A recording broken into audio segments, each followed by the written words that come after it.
Hey folks, it's the 1980s. Everyone agrees that Empire Strikes Back is the best Star Wars movie, and Metallica and Megadeth are releasing pretty awesome thrash metal albums.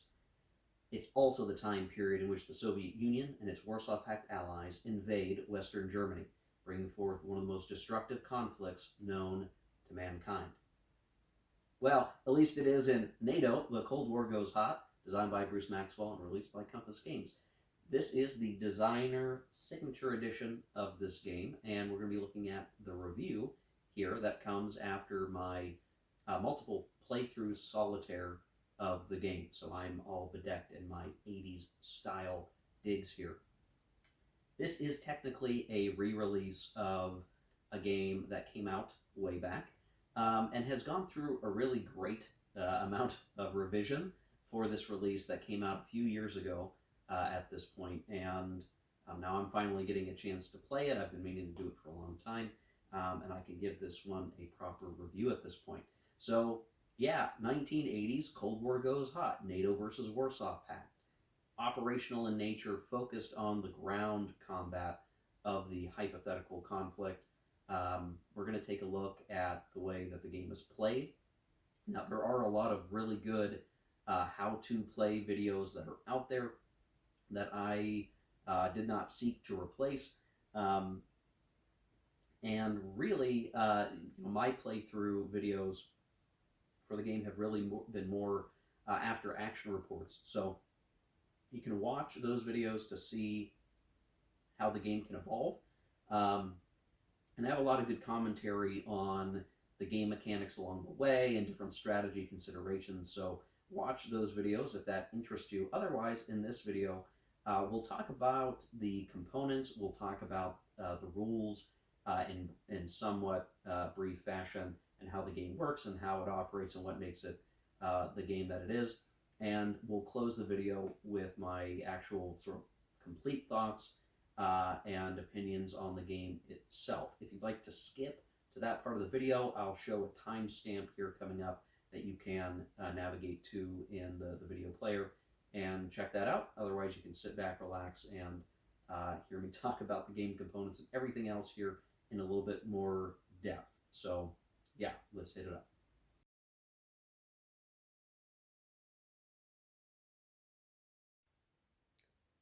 What you see here before you is sort of the aftermath with some stuff being pushed around of some of my playthroughs, and we'll use this as a talking board for the mechanics of the game, and we'll zoom in a few spots to talk about things in more detail. I want to start off talking about components. So this game is a two mapper, and the map that comes with the game is paper. So paper map, I have plexiglass, my double-sized plexiglass covering the map.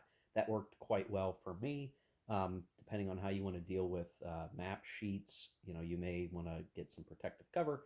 Um, that's up to you. But I think this game would have been even more expensive if they had gone with hard-mounted maps. That's just not something to realistically expect, and to me, it's no big deal. It might be different for you. I will say that the rest of the components, right, are about as good as you can expect them to be. So, just using the counters as an example, these are the thicker. I have a hard time getting the focus here. There we go. Brown core, thick chits. So much so that I didn't really feel the need to go rounding all the corners. It just wasn't something I saw the need for, and they work out pretty well. The counters are sturdy. They're also clear. All of the print, the colors, the designations are all really well defined, easy to read. The counters are rock solid. You can't really ask for anything better than that. I mean, the maybe tier or version ahead of this would be the pre-rounded counters that you punch out, but for a counter sheet game, like, this is good stuff. Counters, great shape. The player aids are all quite good. So I'm like shuffling stuff around in the background. So like they have nice like reinforcement charts for the scenario that you're playing. You can set these up next to the map and get the reinforcements situated. Put them on top of this. That worked out really well. Um, and really, the rest of the player aid sheets are quite useful as well. So there are the sequence of play. Each player gets one. It defines that player's sequence of play. The one, we'll say, con to this is that there are specific steps that we'll talk about here shortly that the NATO player gets to do during the Warsaw Pact player's turn. And they kind of have to know that they can do that, right? So you should be aware, both players should be aware that this is something that the NATO player cares about and is going to be able to do, but it's only listed on the Warsaw Pact player's sequence of play. The sequence of play is not symmetrical. There are different steps for each side, and we'll get into the level of asymmetry in this game. It's something to watch out for, but realistically speaking, the player aid charts are nice, so nice sequence of play. You can stay organized, and on the inside of this is the terrain effects chart that talks about all the different elements of terrain and what matters. In some cases, soft units, and we'll talk about what those are doubled. Their defensive factors are doubled in certain terrain. In some terrain, armor units that are specific units that we'll look at, they might be cut in half depending on, again, the type of terrain, or rivers might take away some of the attacker's factors, things like that listed there in that player aid sheet. And then the other player aid sheets that are included in the game, they're all useful. These things are all about the air campaigns, strike tables, listing out the modifiers. They're all really clear, easy to use player aid sheets, and there's multiple copies of these. I just happen to have a couple here, but all really easy to use at the table. They're good player aid cards. You can't really ask for anything better. They're putting the charts there. They're putting instructions, the modifiers. Everything's very clear and easy to follow from that perspective. Good stuff. And they're card stock in color, so they're nice. If you're really worried about the wear and tear over years of play, you may want to get them laminated, but I don't tend to do that, and I don't mind it. Now, the playbook and rulebook are nice to talk about here. They're nice big books that are two-column format, color, semi-glossy pages. Playbook, great. It's got your scenario information. It's got order of battle, designer notes, all a worthwhile read. The one thing is to know that much of the War of Nerves special rules for that scenario are in the playbook, which means if you're trying to read the rules and you're reading like the PDF of the rulebook, when you're out and about or on, in the bathroom or something like that, you're not going to be able to read this. There's no PDF available. So watch out for that. Kind of a bummer, but so it goes. The rules booklet does have the rest of the rules, and it's filled with really good stuff. Designer notes that are super helpful, examples of play throughout, two-column format, nice logical breakouts of concepts, and it contributes to a pretty big page count. This is over 80 pages, but do not let that scare you. The rules are actually well articulated and easy to kind of absorb if you have to read the rules, but the designer provides opportunities for you to somewhat skip some of the finer details. So if I can find a good example of that, there's supply, okay, and then there's a veteran summary here. Let's see if I can get that in better focus. A veteran summary that kind of describes it very quickly to someone who's used to playing war games. This may be all that you need to really focus on at first. And then the rest of the rule book, as you go through, it becomes more of a reference book. It's actually easy to get through these rules. It seems like a lot. It's really not that bad. And all the rules do make sense and context of like, what is this rule representing? And what you really get to is a game that becomes fast to play at the table. Like once you understand how the systems work, you've got the rule book as a reference, you can actually play the game pretty darn fast. All the things kind of make sense as to why they work the way that they do. It's just you have all these very helpful designer notes and examples that help flesh out the page count and help the lessons and the mechanics stick in your mind. And so generally, I think this is a really good rule book. Like it's kind of hard to say when a rule book is good. I think for being a big rule book and all the different types of mechanics that gets covered in that rule book, all of which I can't cover in this video, but generally speaking, the rule book does a good job. It makes it easy to use. You're able to navigate the content very clearly, even when you need to reference it. And ultimately, the rules of the game are straightforward, make a lot of sense, and again, pretty easy to just play at the table. Now you have in the game a lot of markers, and there are you can kind of see some of these here tracks on the side of the map that track things like the number of chemical munitions you might have, the number of victory points, the air points remaining. Those are all useful. Here's the one con out of all the component related materials in the game that I could say everything's really great except for this one specific set of issues here. I'm going to show you a few markers, and you tell me what you think they could represent, or even maybe what they should represent. And well, we'll see what your opinion is on this.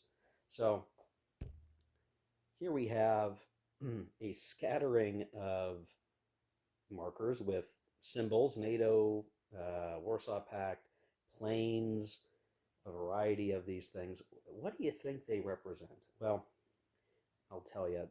These two on the far left, where my thumb was pointing, those are disruption markers. Those are kind of the result of strikes and artillery strikes, airstrikes and artillery strikes. These markers here denote, when you're actually trying to do an airstrike, and some of these represent interdiction zones, which represent penalties to movement costs on the map. But they all look pretty similar. Like if you were like, hey, grab me that marker from the counter tray that's got the plane on it, well, or the explosion on it, well, you're kind of looking at several of these, making interpretations. The only way to really clarify which is which and what to use, you do have to take a look in the rule book and then kind of commit to memory what these markers are supposed to be or what they're supposed to represent. Um, I think that's kind of a bummer because all it would take to clarify this, and I have to believe that at one point in the prototype it was done this way. You would think the word disruption printed on the counter, or interdiction, or strike, or whatever, just being there on the actual marker would help to clarify the situation a great deal. Same thing with these not nuclear, chemical strike markers. One side is for persistent chemical strike, meaning this sticks around for a while, or it doesn't. And the only difference is whether it's yellow or black. It's not as though they couldn't have put in some print on here persistent, non-persist. You could shorten that to, maybe a few letters as an abbreviation, but they didn't do that. So there's a little bit of frustration there. There are occasionally a few markers with words on them, like this damaged marker, but that is the exception, not the rule. And honestly, that would have just been clear. It's not a huge deal. Out of all the things to nitpick at a game, this is not a big deal. It just would have been even better if those markers were a little bit clearer. They're not. You can get over the hump of that, but don't be surprised if maybe on your first play with a buddy, you guys are having to do some, memory commitment on what these things represent and what they're for, and how to use them. So generally, besides that point, the components are all pretty darn solid for the package and the price. Certainly in the realm of what you would expect in a game like this. So from that perspective, all goodness except for my nitpick. That's still pretty darn good. So let's talk about the actual gameplay and the way that the game works. So I'm going to change the camera angle here for a second, and we'll talk through in the broad strokes how this game works and what makes it unique to itself. To talk about the game mechanics themselves, I'm going to try to explain the game in sequence of play order, and we'll save some more of Nerve's description stuff towards the tail end of this. But generally, the game is a hex and counter war game, right? They're going to involve things that you're used to seeing. Units tend to have attack factors, defense factors, movement allowance points that they use to traverse the hexes that have terrain. All that stuff, works about the way you would expect it. The main thing to keep in mind is that this game does deal a lot with asymmetry, though it doesn't look it at first. At the beginning of any given turn, there's a sort of, reset your capabilities step, and then reinforcements. Those can come in via a number of different ways. There are things that there are ways to bring units in with rail. So this is an entrained on rail marker. This allows units to move very quickly around the map, and then they have to they take time to get on, they take time to then travel and then take off. And I didn't use the rail movement a whole lot, but that's just one way that a lot of reinforcements can come in. There's some other ones as well. The thing to keep in mind is supply, and supply works probably not too dissimilar from ways you would expect. So generally, you're going to be tracing supply to either off, your side of the map, or to home country cities for a given nationality on the board. And so, for Soviets, they need to ultimately be tracing off the map. Americans have to trace off the map or to a port, and so on. West Germans, East Germans are capable of tracing to their home country cities. And given we're fighting, the map covers basically from uh, France and Belgium and Netherlands in the west. We have Denmark in the north, Poland and Czechoslovakia in the east, and then again Germany kind of taking up, both West and East Germany taking up the main real estate. That's what you're going to be navigating in the game and tracing supply thusly. Generally speaking, if you're in friendly territory, movement supply, and this game does have two different types of supply.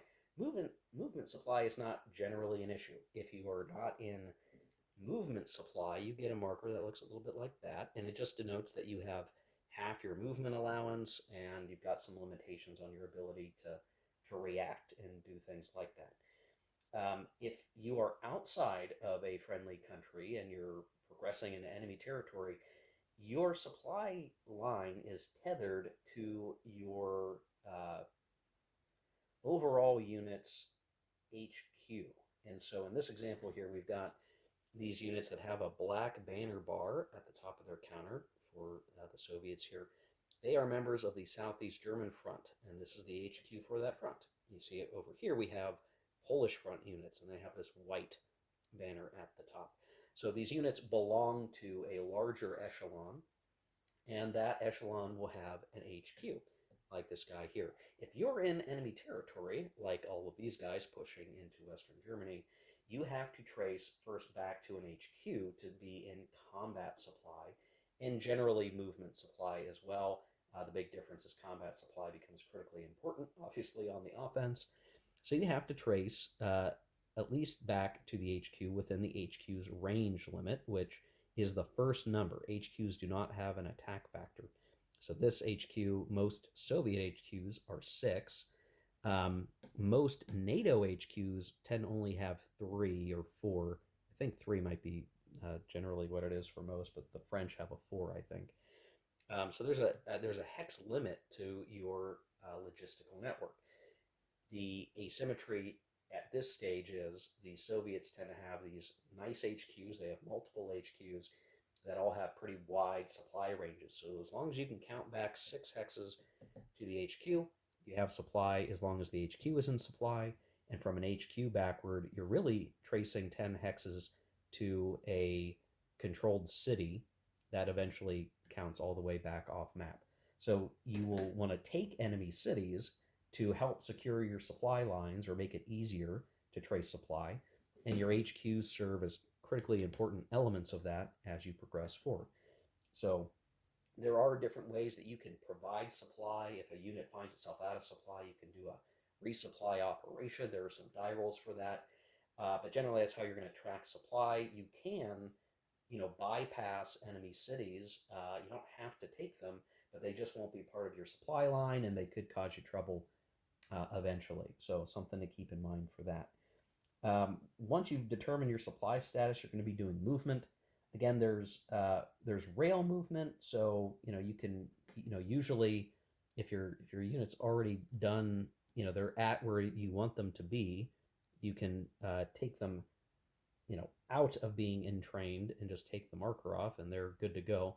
If you want to begin the process, they have to spend a turn in training. Then on the next turn, they become entrained, and you can begin to move them.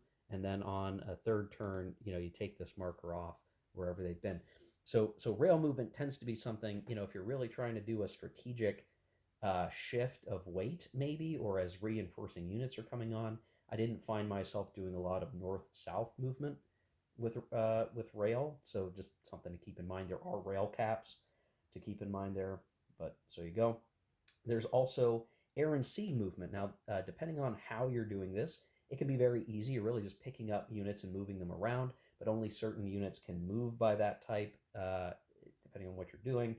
And you need to be away from enemy airspace. So the concept of airspace, while this game abstracts the air war, basically your units project a 5 hex in radius um, airspace around them. So long as they are in supply, 5 hexes out is your airspace. Now, if it's uncontested, meaning there aren't enemy units that are in supply or cities in supply nearby, and it's just your airspace, that's considered friendly airspace. If you have overlapping, which is going to be taking place along the front and 5 hexes back either direction, that's considered contested airspace. And then areas where you are not projecting any airspace, just your enemy, that's just enemy airspace in totality, right? So you have your friendly airspace, enemy airspace, and then the contested where they overlap. So air and sea movement, that will really depend on the airspace situation, and you can move units just as transportation. But if you have air mobile units like this guy, or Marines, and I probably don't, well, I guess here's an example of one, but he would never be down this far. They can use your lift capacity to do invasions or paratrooper drops. So there are 3 types of lift commands: air, helicopter, and sea lift. You use these. Now, these are part of your force pool. There's a specific part of the map, the display, command display, that holds these. And if you have, say, 3 planes, you can do 3 paradrops insertions per turn, for instance. Like, that's how you use that. However, they can be intercepted, and that gets into that airspace capability. And there's a specific chart where this stuff gets tracked. So if you're trying to do a paratrooper insertion in contested airspace, and then what scenario you're playing, might be surprise, and then what game turn. This indicates the number on a 2d6 die roll that you don't want to roll or roll underneath, or else you get intercepted. And if you get intercepted, your lift command, the actual plane counter, gets destroyed, as well as the unit you were moving. So you do want to use those guys. It's kind of fun to drop somebody behind enemy lines, and then there are some combat mechanics that if you're attacking from 2 different sides like this, that's a concentric attack. You get some bonuses for that, which we'll talk about shortly. But this is how you use those guys: get behind enemy lines, do kooky stuff like that. Now, ground movement works exactly the way you think it would. You look at your movement points, you look at the terrain costs, you're moving those. One of the things that you can do is you can put a reserve or a OMG marker on units. OMG is for Soviets, reserve is for NATO. If a unit uses half of its movement, 1, 2, you can put a OMG marker or reserve marker on it, and then during the reserve phase later in the turn, these guys can spend their other movement points, 1, 2. Not a great unit for doing that because he's only got 2 movement points, but that's how that works. So yes, you can set up reserves effectively to do a sort of reserve exploit breakout movement, but you've got to set those up during your movement phase. There's also helicopter movement, and it works similarly with your airborne troops. You're just using your helicopter commands instead. Then you have a recovery phase, so units will become disrupted from strikes, which we'll be talking about shortly. On your turn, you get to remove your disrupted markers, and your guys get back into good shape. Being disrupted halves your combat factors on attack or defense, and you can't do things like reaction, which we'll be talking about here shortly. So really, if you become disrupted, your units are going to be weaker. They're going to be less capable. Those disruptions come from strikes. Now, more asymmetry starts to bleed in here. So one of the things that the Warsaw Pact player has to worry about doing is declaring their battles very early in their sequence of play. They have to look across the whole map, the whole way down the line, the entirety of the map, and find and decide where they're planning on having an attack for their turn. And they will mark them with uh, battle markers. Pretty easy. So you go through and you label those as Warsaw Pact player. The NATO player does not need to do this. So this is, again, an aspect of asymmetry. While you might look at this and say, well, these are modern forces that are maybe similarly equipped, doctrine and organizational practices are featured pretty heavily here. And again, the two sides operate very differently. So the HQs is one way, but the sequence of play is another. Two distinct sequences of play. And here, the Warsaw Pact player has to do their battle planning. The NATO player does not. The NATO player can kind of pick and choose where they want combats to occur later in the turn after they've done their artillery strikes, air strikes. Well, I guess they don't have artillery. Air strikes and so on. Now, for Warsaw Pact, they have to designate their battles. Then they get their strike phase, where they're going to decide where and how they're going to strike. You tend to use air points for this. The Soviets do have some artillery that are used to perform strikes as well. This is rolling a die, looking at die roll modifiers like terrain, and then hoping you either get a disruption result, or if you're really lucky, you do a step loss. And I will tell you, in this game, airstrike step losses are beautiful, lovely things you want to happen as much as possible. And they happen the most in clear terrain because there's no die roll modifier. If you roll a 5 or a 6, that is going to cause a step loss. So that's where terrain really matters. In northern Germany, where you have this plain and a lot of clear terrain, that's a target-rich environment, so to speak. You definitely get some hits that way. Down in the south, where there's a lot more terrain, that gets a lot harder, and you're going to be just getting disruptions, not necessarily step losses. Now, it's also at this phase that the Warsaw Pact player could decide to start chemical warfare. There's a victory point cost to that, but they can do these. Again, they can come in, and if they do it this way, it sticks around for a while. They could instead use the black side and have it disappear by their next turn. But this does several things. Usually it's going to cause disruption. It doesn't usually cause step losses, except on the first turn of chemical warfare. And what it will do is sort of serve as an obstacle for movement as well. You really don't want to be trying to move through markers like this because you got to stop moving. If you leave, you stop moving as soon as you exit. So you can kind of create your own shaping operation with chemical weapon usage that can matter quite a great deal. There's also nuclear weapons, which are like chemical strikes, but even better.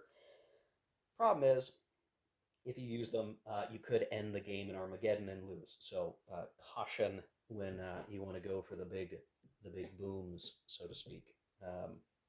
Now, assuming you get past all of the strikes, you get to your combats.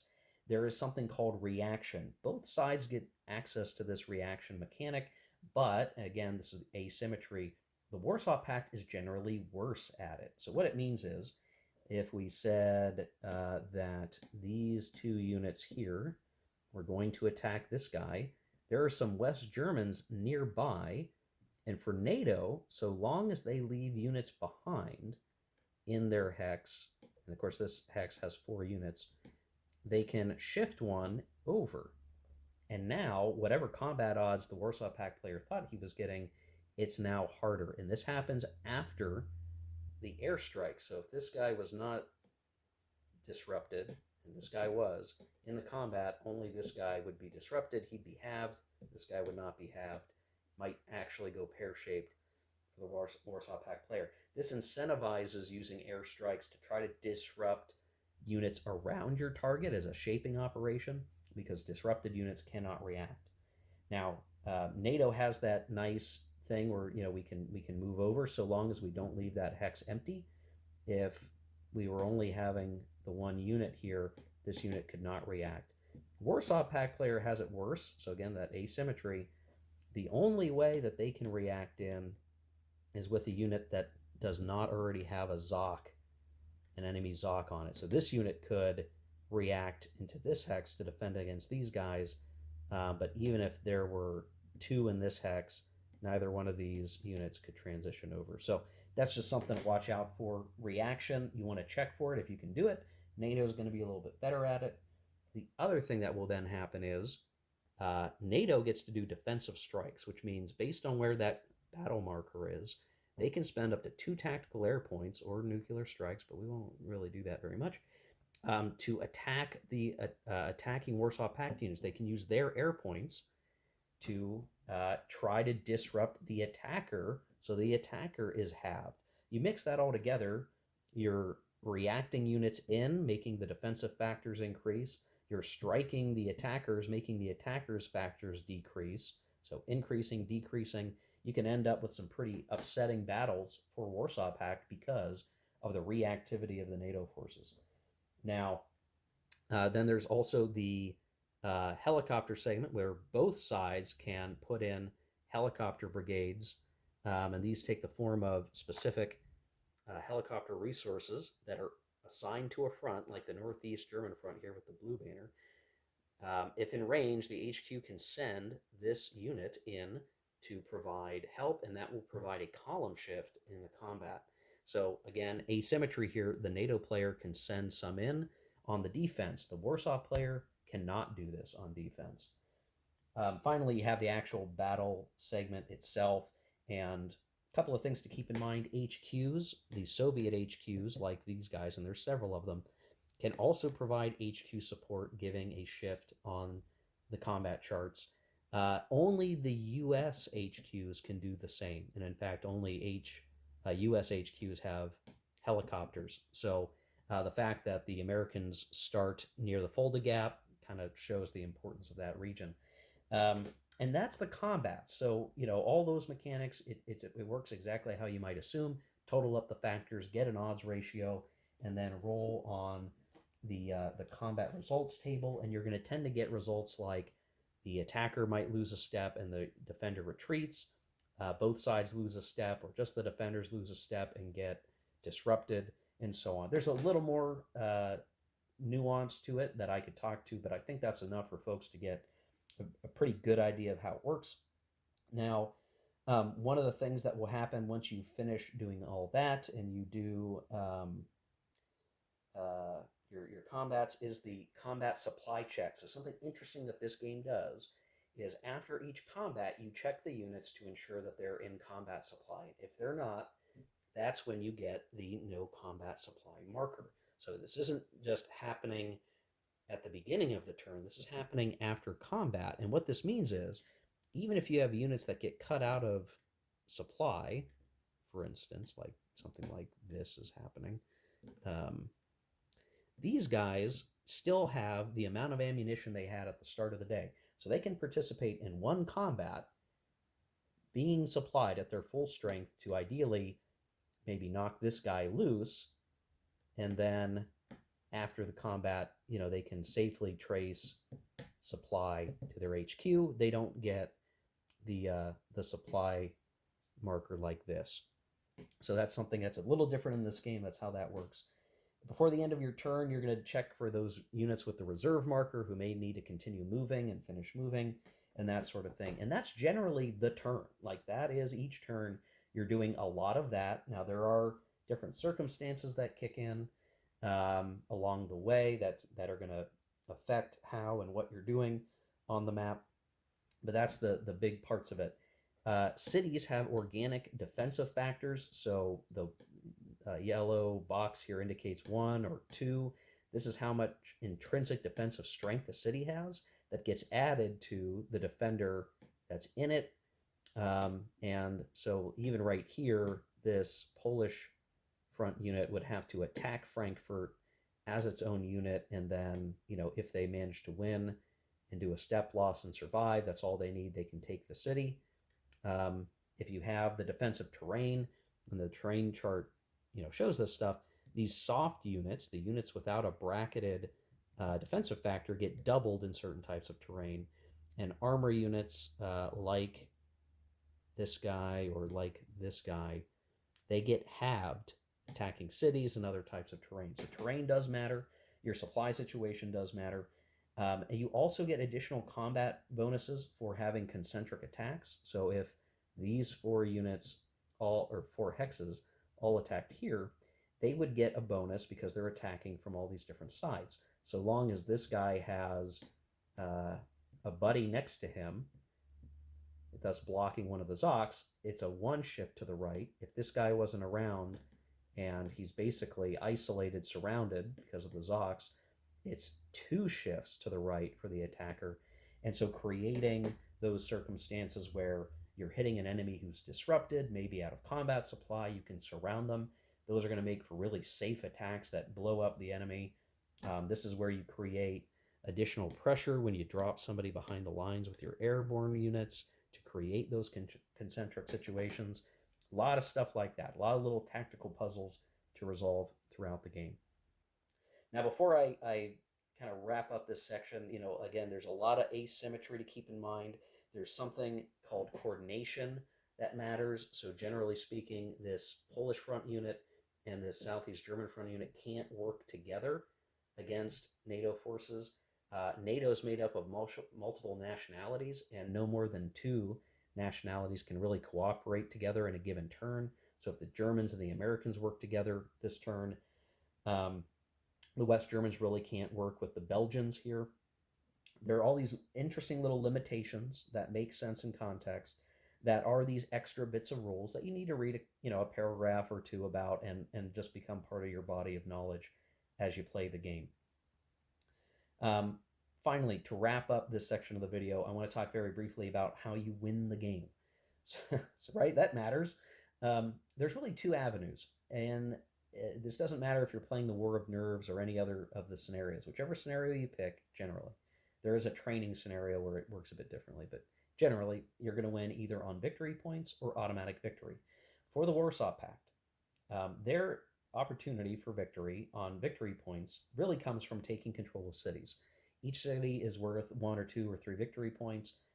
If they get enough victory points, depending on the scenario you're playing, then they win on victory points. They can automatically win by getting a unit that is in supply across the Rhine, which is here on the west side of the map. If they do that and the NATO forces cannot eject them back over the river, they win an automatic victory because they firmly penetrated the NATO defenses and are operating over that major geographic feature. NATO can win by keeping the Warsaw Pact player from reaching their victory point threshold, or alternatively getting an automatic victory by taking control of at least 2 Warsaw Pact cities. So this is basically like reversing, flipping the script and being on the attack. That can just be ending the game. Or if they take Prague, that's one of the ways. Or they get to West Berlin, which starts the game surrounded usually there. So if they manage to do any of those sort of exciting things, which means that the Warsaw Pact is so utterly failed on the front lines that the whole situation is foobar, that's how NATO can win an automatic victory. Something to warn folks, and I kind of feel bad that I'm like only saying this right here. The game does not do a good job of explaining that if you're playing one of the strategic surprise scenarios or a War of Nerves scenario that is very much like a strategic surprise scenario, there is really little to no chance of the Warsaw Pact player winning unless they win an automatic victory. There's simply not enough forces on the board to achieve the automatic, or I'm sorry, the victory point victory condition. They can run hard and try to get across the Rhine, and that is kind of the victory condition that makes the most sense. If you're new to the game, it's entirely possible you're going to miss that nuance. The game doesn't telegraph that as well as it should, and you could have some wasted efforts before you really come to that conclusion. If you're playing an extended build-up scenario, where the idea is both sides have had more time to prepare, that is more likely to see a victory point based game because you have more units to do broad front advances to seize territory. But in a strategic surprise, there's simply not enough units on the board to make that realistic. So watch out for that. You'll probably want to discuss that with someone you're going to play the game with so that everyone's aligned and has a good time and feels like they're going to be able to win the game. I will say it is a strength of this game that you have the strategic surprise scenario, extended build-up. Those feel very different potentially. You also can play these scenarios in either 1983 or 1989. And what that entails is 1989 units have an orange little bar here. 1983 specific units have gray ones. So you can kind of see an example there of a West German unit. They're just slightly different. Advances in technology and capability have changed the force pool, so you can try two different flavors. 1983, Master of Puppets might maybe is still a year or two away. Um, or 1989, in which case, your favorite thrash metal albums have already come out. That's a neat choice, and it's fun to play and try out different things because you're going to get a different game experience. The other really nice thing is that the War of Nerves scenario, which is sort of a campaign game, um, provides a lot of neat variability as well. And really, that comes down to the player's ability to influence what happens. So, what you do there is you're using a special set of rules and mechanics where the Warsaw Pact player is trying to be sneaky and do all these things, mobilizing, maneuvering, border assembly, with the hope that you avoid raising the alert level of NATO. So when you do these things, it adds tension. You roll 2d6, you add your tension, you hope to roll under, or I'm sorry, you roll two dice, and you hope that it's rolling underneath the cumulative total of tension.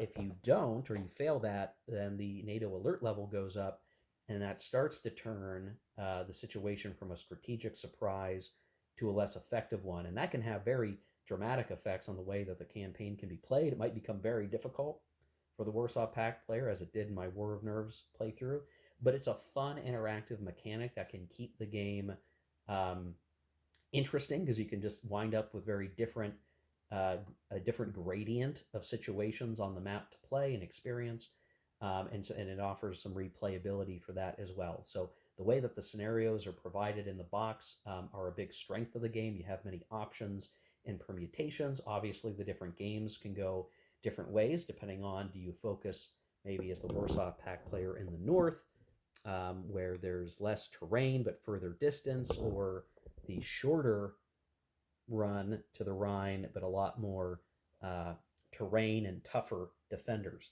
Lots of different choices to make and ways to make the game work for you. So, um, there's a lot more that could be said about the mechanics, but that would make this video even longer. Suffice to say, there's a lot to enjoy, a lot of meat and stuff to process and execute in this game. So let's start to wrap things up with my final thoughts.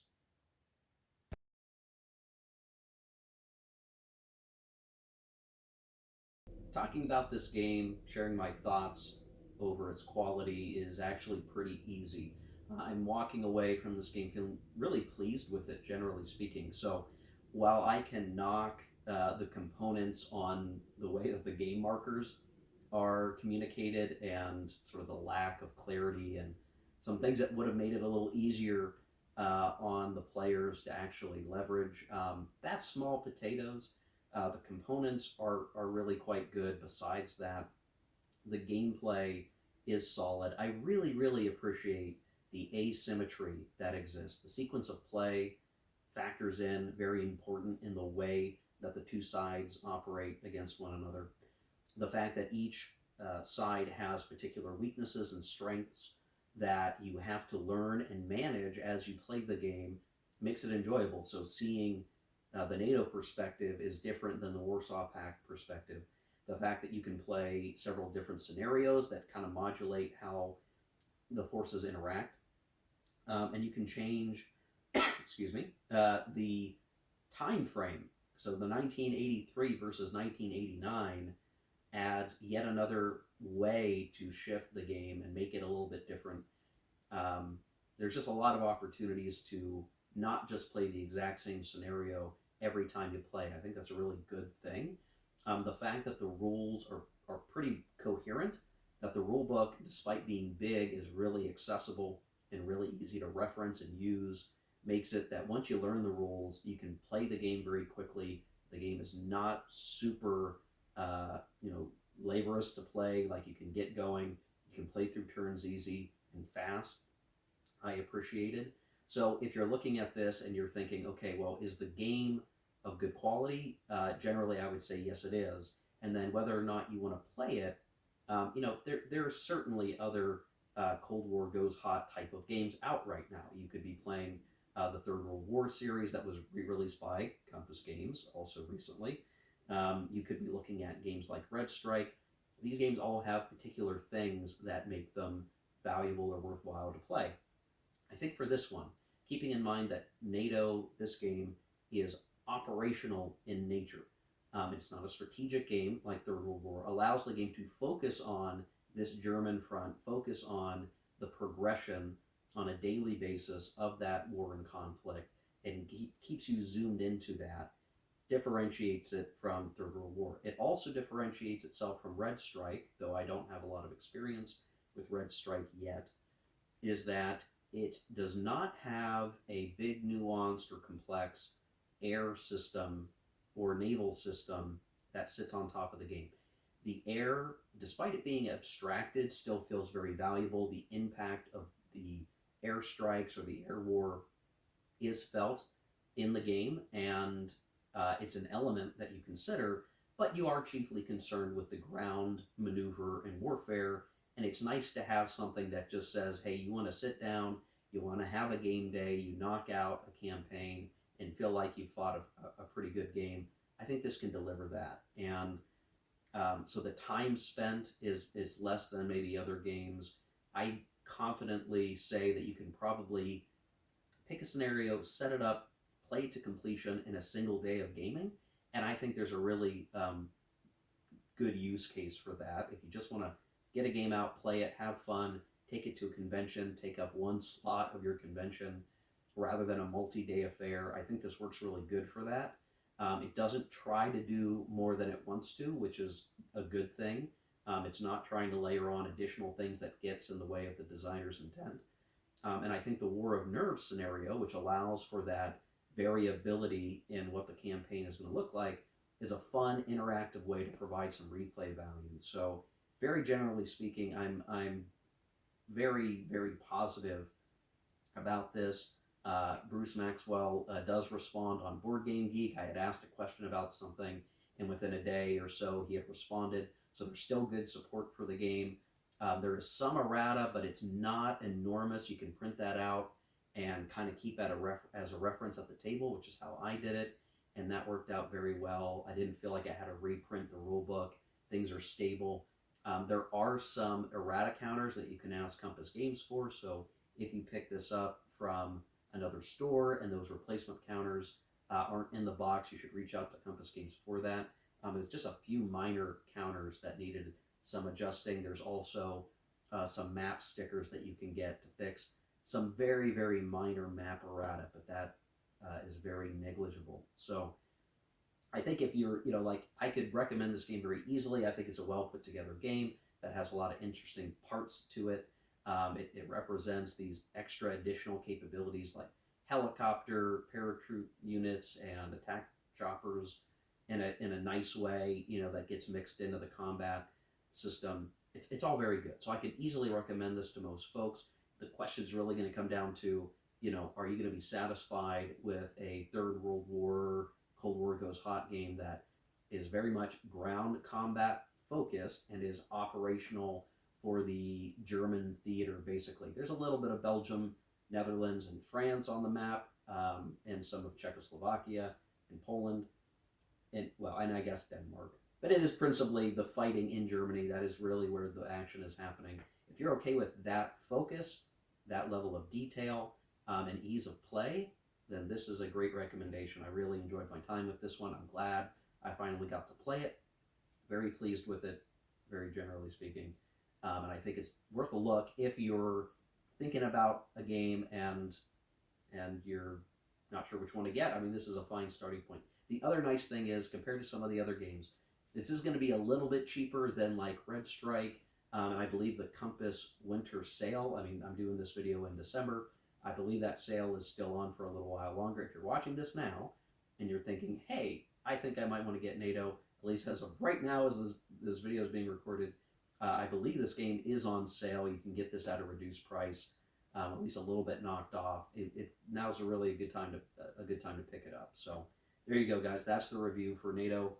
The Cold War Goes Hot. Again, very pleased with this one. Had a good time.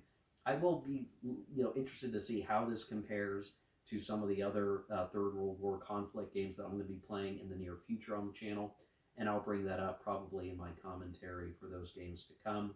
Maybe we'll do a roundup video when all is said and done. So yeah, if you enjoyed this game as well, or you have thoughts about the game, feel free to share in the comment section down below. We'll be looking at the next playthrough series for another game, probably over the next week or two. The holidays are coming up, and I've got some stuff planned, but more to come as usual. So thanks for watching, everybody. Take care. Keep gaming.